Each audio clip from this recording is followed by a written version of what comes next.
You want the inspectors that can communicate well, that have a good quality report, and are highly referred to by many other people. G'day and welcome to the Make It With Myles podcast. I'm Myles Clark here, and this is where we talk all shit about building construction, the real estate industry through the lens of a building inspector.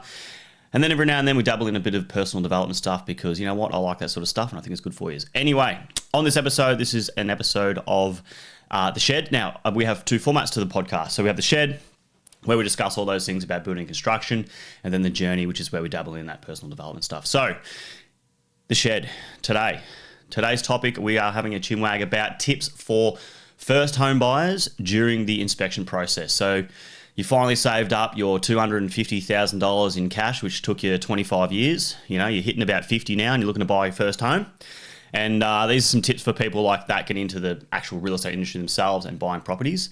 And just some things to understand about that whole process, things to look for, especially as a first home buyer, because it is a big purchase. And you need to be definitely aware of it. Now, first things first, you're going to get a home inspection done. You may have no choice to do that. There are lenders now that are requiring first home buyers to get a building inspection put in place to purchase a property. Because if you were not aware, when you buy a house, it is not your house. It's the bank's house. The bank's the ones with the money. You have the mortgage, you're paying it off, but it's the bank's property. So what they do is they get you to do a building inspection to ensure that their asset that you're purchasing on their behalf is up to scratch. If it's an absolute piece of shit and you're paying for $5.8 million or whatever you're doing these days, it puts them in a good state to ensure that they're mitigating their risk and you're not buying a lemon, okay? So the importance of a home inspection is absolutely critical because there are a lot of properties, especially when you're in a first home buyer and you don't have a lot of money to buy a big established house that's all pretty and beautiful. Most of the time you're on a bit of a budget because you're entering the market, which is completely fair and reasonable. These properties have defects, they have issues, they have problems. And you need to have a qualified building inspector come through to ensure, or even someone in your family that is a builder or knows a lot about construction and can understand the defects that are there to ensure that what you're buying isn't going to cause you dramas down the road. And as well as that, you're not going to waste your money, okay? So seeking guidance from building inspectors is super critical because they can understand what issues are there and what are not there. And the ones that are there might just be general maintenance bullshit, which is definitely expected on every fucking job I've done. As well as that, as you go through this process, it's good to get some advice from real estate agents as well, okay? So they are going to need to look after you to a degree where, you're inexperienced. They're going to help you step by step. That goes for your conveyancer. That goes for your mortgage broker. It's about getting a good team of people around you to ensure you are set up for success and you're not going to be set up for failure, okay? So some tips to help find yourself a good quality building inspector. I think tip one would be to speak to your conveyancer. Now, the conveyancers actually read our reports. They know who's local in the local area. They know the quality of the reports. The good conveyancers are ones that call inspectors to just have a conversation about some of the defects to ensure that they're written accordingly to comply with the contract of sales. Say you're trying to exit a contract and there's a major defect. So they usually have a good relationship with who's good and who's not. That's step one. Step two, there's nothing wrong with asking real estate agents, okay? Yes, we have this understanding that real estate agents are these horrible creatures, salesmen that annoy you and call you all the time, but they will recommend inspectors that do good quality work, okay? So they will not recommend inspectors that go to a house, find a couple of minor defects, blow them up into some major issue, so the inspector covers their ass, because that's not a good inspector. That's a fucking useless dickhead, because things like that is what ruins the purchase of properties and ruins the whole experience these buyers go through. So that's who you do not want. And as well as that, you don't want the ones that skip over everything. They're in and out in 15 minutes and apparently they've inspected the house because they're also full of shit. All right. You want the inspectors that can communicate well, that have a good quality report, and are highly referred to by many other people. So me personally, got the Google reviews. It's all 5-star. Everything's really good. When you read the reviews, that's the important part. Read the reviews and just say, all right, well, it was on time, communicated well, the report was detailed, I could follow up with a phone call. All these types of things are very important. So when you speak to these inspectors and you start, getting some numbers, getting some names, and putting a bit of a list together of who you're going to engage, because it is an expensive process, but it's more or less an investment for what you're doing. In that process, you want to make sure when you're speaking to these inspectors that they actually genuinely want to help you, that they give a shit. They're not there just to make a buck and bail.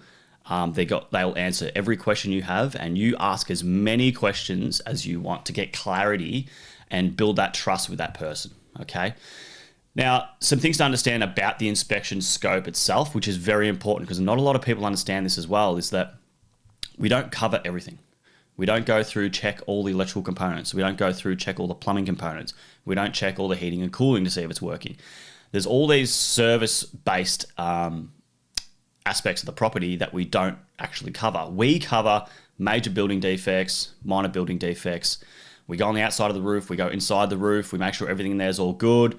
We're not checking things like, is this structurally compliant? Has the engineer put enough beams in here for that?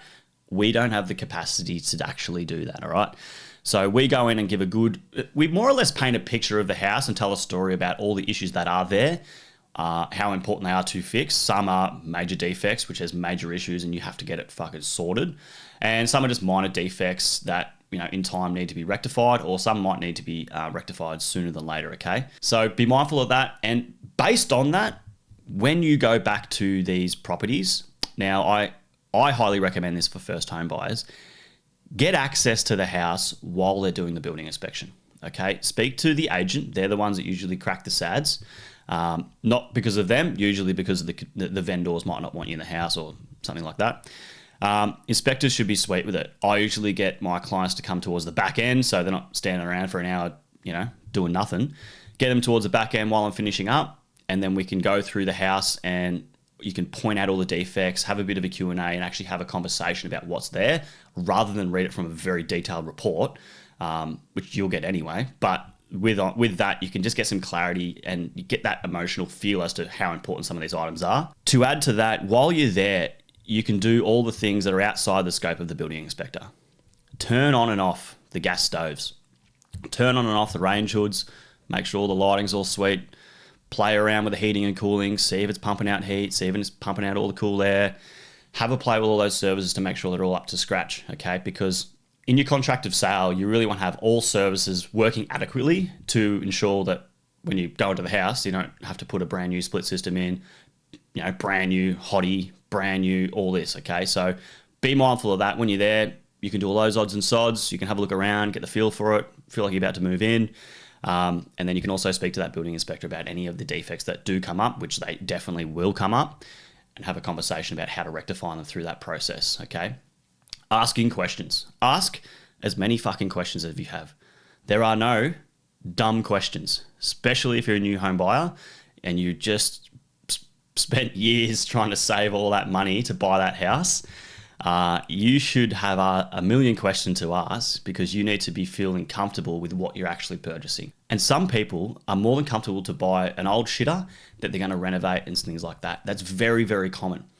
For me, in those situations, I ask them to what extent they want to renovate things and give them some guidance as to, all right, what you're saying isn't easy. It's a pretty big fucking job and you'll be engaging other people to do it and it's going to cost you a significant amount of money. Aesthetic changes and stuff like that, there's nothing wrong with that whatsoever. That's a pretty easy process. You can just go in, change the carpets, put some paint in, crack on. That's no dramas at all. And that's common with most general homes with general defects to do those types of things, okay? So ask as many questions as you got because it's very, very, very important for that process. Now, if you do come across major structural defects and things like that, you can get out of the contract, okay? Now, there's a couple of things, especially with first home buyers, is when you're buying these properties, usually the properties themselves are actually the low end. They're the shitters because that's the starting line in the property market itself, okay?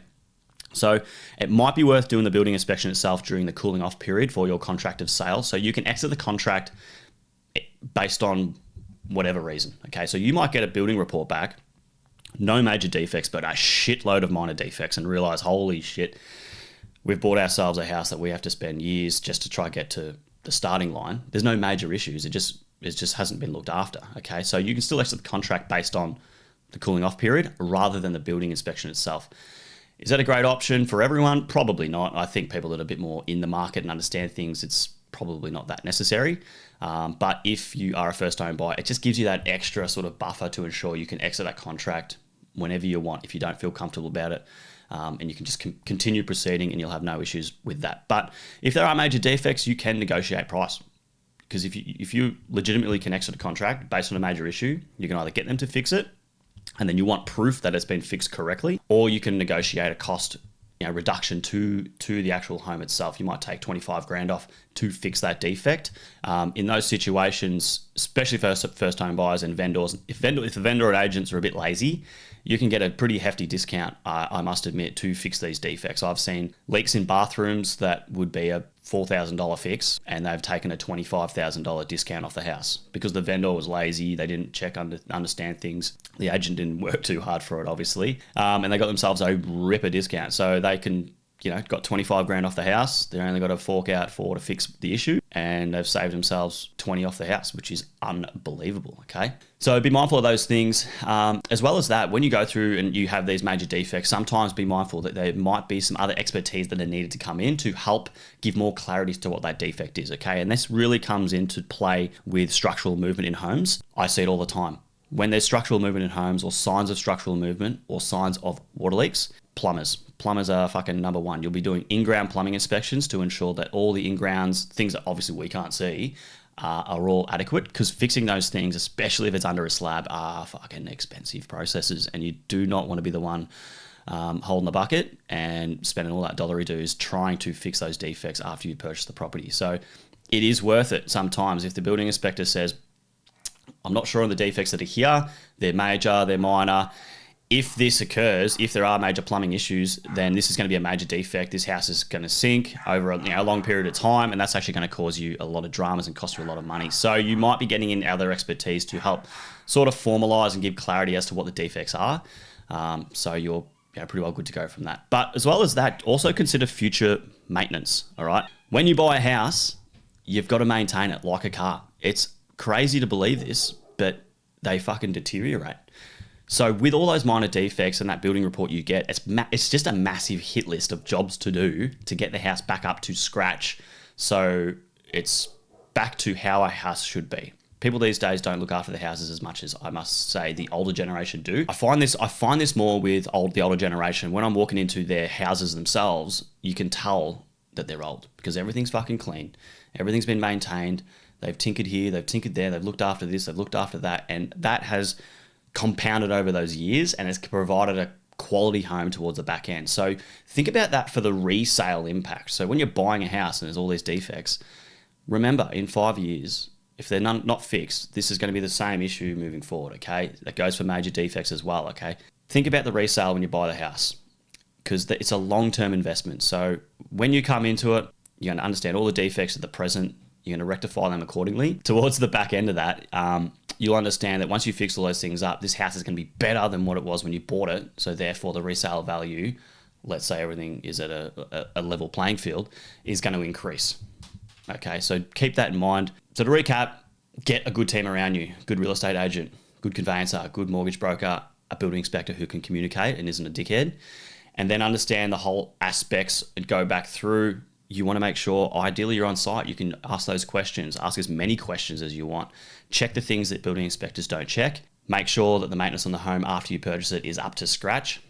Again, if you're going to go through the contract of sale process and be subject to a building inspection, maybe you try to get that building inspector out in that cooling off period to help mitigate any issues, and you can just exit whenever you want because your money is so important to you. It's so hard now for people to enter the market itself. To save $150,000 deposit is a fucking big deal, and it should be taken seriously. So your decision should be taken seriously, and you need the right people around you to do that.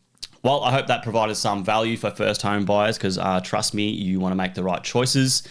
Give us a rating, give us a like, that would be much appreciated, and we will see you on the next one.